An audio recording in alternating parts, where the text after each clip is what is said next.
The book Love Unbound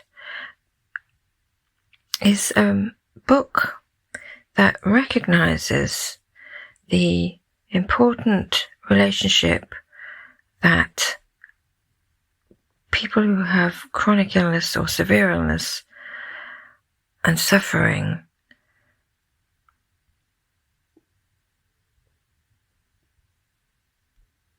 develop with God, that relationship is so pure, so true, so precious, and so insightful, particularly about the suffering of the cross, that the insights that people have can play a very important role in the church. And what is wonderful is that St. John Paul II recognized and knew this himself through his own suffering and recognized it in the suffering of others.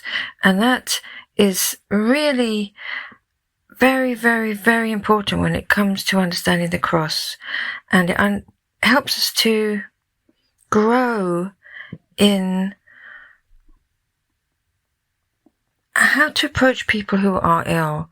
There's a tendency or a danger to patronize, to placate, to see them as somebody, as a victim or someone in need of spiritual wisdom and insight, rather than necessarily they have their own, and they may have something to contribute to the church, that they do have something to contribute to the church, and it's something wonderful, something beautiful, something incredible, because there is no separation between them and God. There's no separation between anybody, but a lot of busyness and worldly things can get in the way. But when you're very, very ill and you're in tremendous suffering and there is no way out from it, and there is no let up, and there is no centimeter of sustenance and easing of that suffering, God enters there, and God is there with you, and there is no separation between you and God.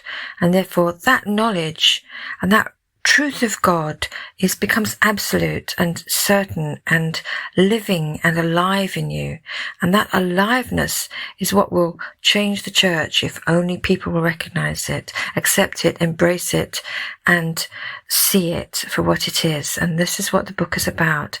It's understanding the suffering, it's seeing the suffering, it's recognizing the beauty and the truth that comes through the experience of suffering with Christ upon the cross, and God's message to the world through the cross, and his love and mercy that pours out for all time.